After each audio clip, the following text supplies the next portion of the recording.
Now, Vic, you are a great example of the correlation between success and just getting involved with multiple communities relevant to where your passions lie. But I have a question for you. Should aspiring entrepreneurs join a community, or should they start building their own community? Where do those two fall into place with each other? So you see, I mean, when I started, that was centuries ago now. The way things are moving these days, it is incredible. The pace has changed so much, and the rules that applied then, in my mind, are irrelevant today. It's just like when we tell our kids and every young person around us, go to college, go to college, go to college, because when we were growing up, and by going to college, that was a huge asset for us. So we think that the world around us has not changed, whereas it's changed dramatically. So the rules that applied 30 years ago, 20 years ago, even 10 years ago have changed. You have to build a community around you by building one-to-one relationships and developing and nurturing those relationships. In my mind, that model is out the door. Things are moving at such a fast pace, and everybody is so busy with all the distractions of work, personal life, and the passions that you may have, that nobody has the time. What today's world demands is a one-to-N relationship, not a one-to-one relationship. What I mean by that is that you need to have a mechanism of being able to remain connected without spending hours and hours and days and years with somebody. So tools like LinkedIn, Facebook, Twitter, and so many others serve that purpose fantastically. I mean, with Facebook, all of us know the story. Well, you're too young for that, but friends of mine that I had lost touch with over the decade, all of a sudden now we are next to each other on a daily basis because we are on Facebook together. So I think this whole thinking that instead of spending time one-to-one, we need to develop and utilize these one-to-N networks as soon as possible. Your circle of influence is your biggest asset.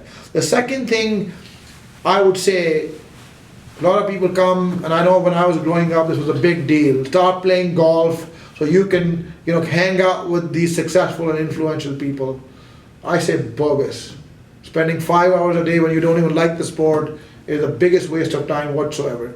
And by shaking somebody's hands doesn't do anything for you if that person doesn't think anything of you. Okay? Okay, that's true. Yeah. But now I got to challenge you. Now I agree with a lot of what you said, Vic. When I started the video series Shakers, I made everything public. Facebook public, Twitter public, Instagram public, Snapchat public. And I think it's really powerful, and I agree with your point to the fact that it's a great tool to stay in contact with everyone. Yes. Stay next to them, I think is how you put it with your older colleagues that you connected with on Facebook. But I think it's a really good tool, and that it's increasing the value of who you spend FaceTime with. The actual people that you shake hands with in person. Now obviously it's more contextualized. Because of what I do online, I'm able to connect with people more like-minded and a little further along than I am because I'm putting it all out there and I'm trying to stay in contact. Whether they're following me or not, it's there for them to see if I can just put it in front of them. And then they can see very quickly we have this in common. It's worth meeting up.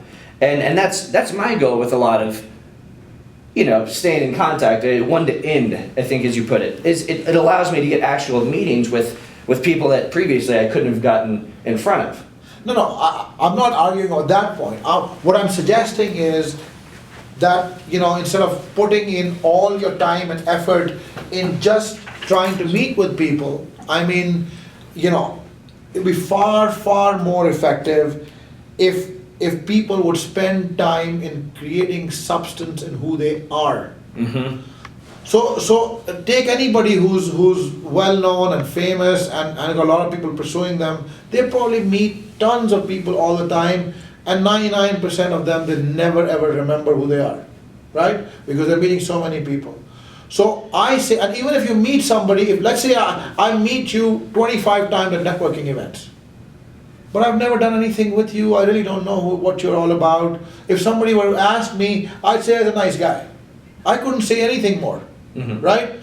But if you became a person of substance who had some depth in what they did, and I got an exposure to that.